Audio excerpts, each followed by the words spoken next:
Students, so in the last lecture we have discussed about the second use of dimension analysis.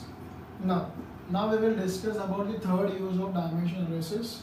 So उसका third use क्या था? To establish exact relation between already related physical quantities. Means आपको formula पता है, right? Means कौन सा relation है आपको पता है, कौन सा term किसके ऊपर depend है, that you know, but exact relation अपने को नहीं पता. For example मैंने बताया था काइनेटिक एनर्जी का formula which is half mv square. This is an exact formula, but मुझे वो याद नहीं आ रहा. बट मुझे इतना याद है कि kinetic energy depends on mass, kinetic energy depends on velocity. So ऐसा ये रिलेशन पता है, बट एग्जैक्ट फॉर्मूला नहीं पता. बट आप एग्जैक्ट फॉर्मूला फाइंड आउट कर सकते हो उसमें. सो उसी एग्जाम्पल से अपन स्टार्ट करेंगे. Third use of the dimension, that is to establish exact relation between already related physical quantities. So exact formula क्या है? आंसर अपने को ये आना चाहिए. Kinetic energy is half mv square. Okay, ये आना चाहिए.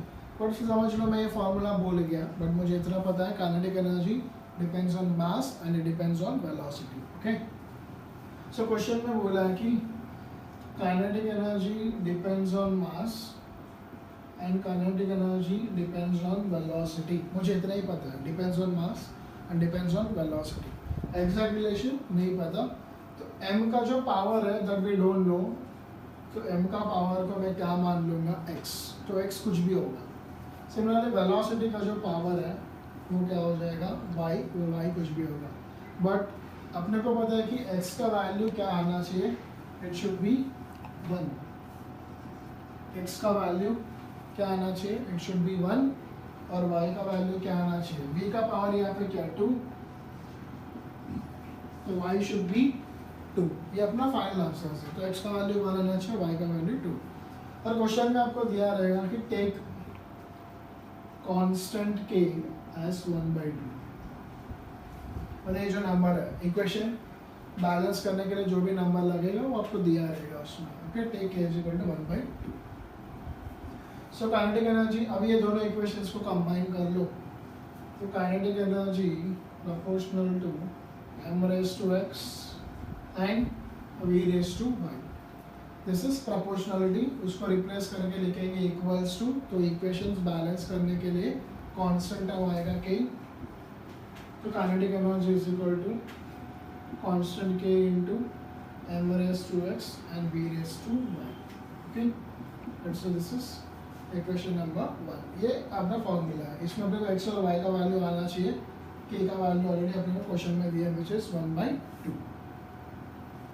Now so on LHS side, what are the dimensions का kinetic energy?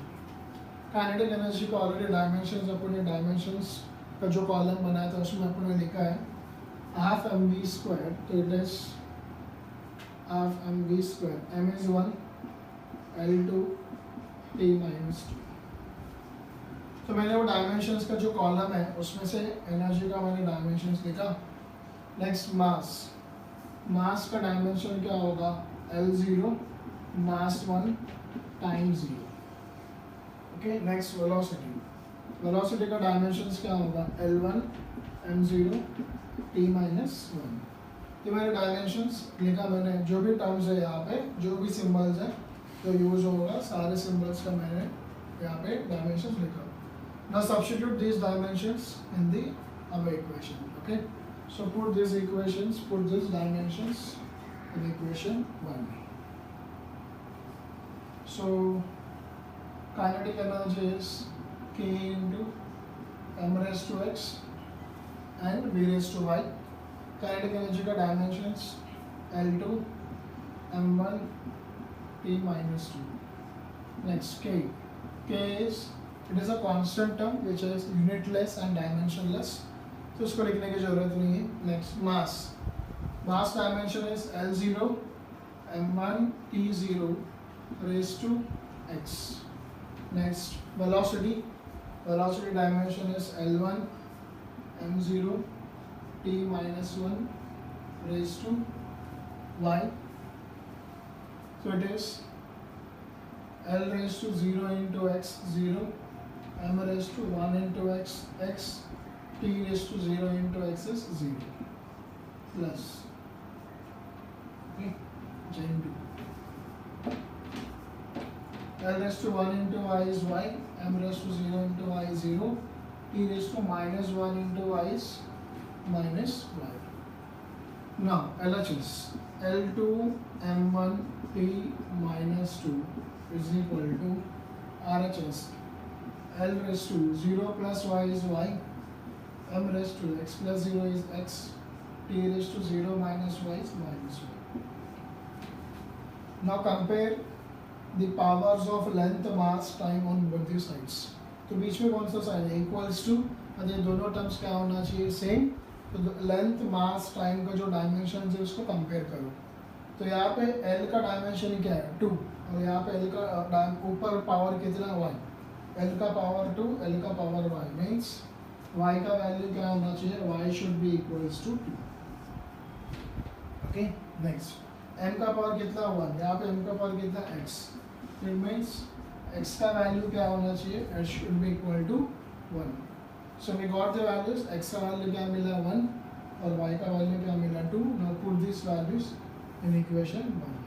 So if you put this in equation 1, put in 1, so you will get kinetic energy is half into m.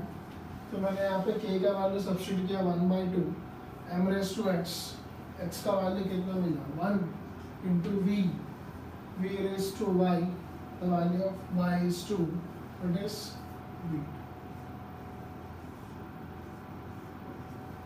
Same answer मिला. Kinetic energy is half mv square, right. So अगर आपको relation पता है, you don't know exact relation, तो using dimensions उसका अपन exact relation find out कर सकते हो. तो अगर ये क्वेश्चन ऐसा थ्योरी में आया बोर्ड्स में, तो आप ऐसे स्टेप वाइज करना. अगर ये सेम क्वेश्चन कॉम्पिटिटिव में एंट्रेंस में आया तो इतना टाइम नहीं लेना, एकदम शॉर्ट में डायरेक्टली सब्स्टिट्यूट द डायमेंशंस और उसका वैल्यू फाइंड आउट कर सकते हो इसमें. सो मैं कुछ एग्जांपल्स दूंगा, आप ट्राई करना, सेम मेथड आप फॉलो करो.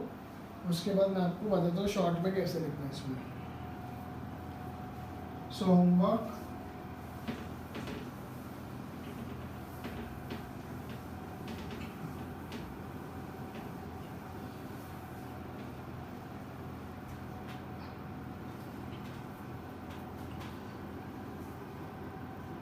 pressure proportional to h rho g, h raised to x, rho raised to y, and g raised to z.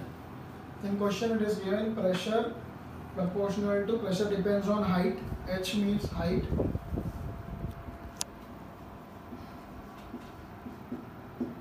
rho means density,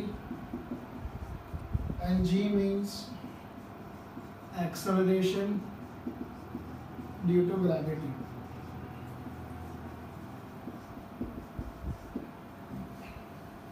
Acceleration due to gravity. तो ये terms, height means what? Distance, तो distance का dimension substitute करना. Density is what? Mass upon volume, उसका dimension substitute करो.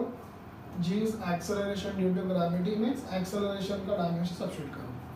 तो raise to x Y z, and question में दिया है take constant k is equal to 1. Okay, k का वैल्यू क्या लेना? 1. तो इसका जो एग्जैक्ट फॉर्मूला मिलेगा वो मतलब find the value of X Y Z, वो एक्स वाई जेड कुछ भी हो सकता है, 1 2 3 4 5 6. तो इसके बीच में जो एग्जैक्ट रिलेशन है वो एग्जैक्ट रिलेशन आपको फाइंड आउट करना है. सेम प्रोसीजर फॉलो करो. पहले प्रेशर इसको सॉल्व करना, प्रेशर का डायमेंशन फाइंड करो, फोर्स अपॉन एरिया, और वो जो डायमेंशन का कॉलम अपन ने लिखा था उसमें से निकालना है. Height, height means only distance, L1 M0 T0 आएगा इसमें. डेंसिटी, डेंसिटी क्या था? मास अपॉन वॉल्यूम, तो उसमें से इसका डायमेंशन निकालना है उसमें. G acceleration due to gravity, that is acceleration क्या होगा? वेलोसिटी अपॉन टाइम, और velocity is displacement upon time, तो डिस्प्लेसमेंट अपॉन टाइम स्क्वायर. तो यहाँ पे सब्स्टिट्यूट करो उसमें. तो टोटल यहाँ पे 3 वेरिएबल्स है, X Y Z. Kinetic energy के इसमें 2 ही था, एक्स और वाई. तो यहाँ पे max 3 variables X Y Z. तो ऐसे ही आपको एक इक्वेशन मिलेगा तो लेंथ का पावर को कंपेयर करो, एक इक्वेशन मिलेगा, और मास के पावर को कंपेयर करो, टाइम के पावर को कंपेयर करो, 3 इक्वेशंस मिलेंगे, तो 3 unknowns X Y Z solve हो जाएगा और आपको उसका आंसर मिलेगा, final answer x is equal to 1, y is equal to 1 and z is equal to 1। ये आपके फाइनल आंसर है। तो जब आप k का वैल्यू 1 लोगे तो आपका फाइनल फार्मूला होगा pressure is equal to h rho and g। ये फार्मूला आएगा, ये आंसर आएगा p is equal to h rho g। अब ट्राई करना सेम फॉर्मेट में सॉल्व करके। So this is the third use of the dimension which is the last use of dimensions to establish exact relation between related physical quantities. Thank you.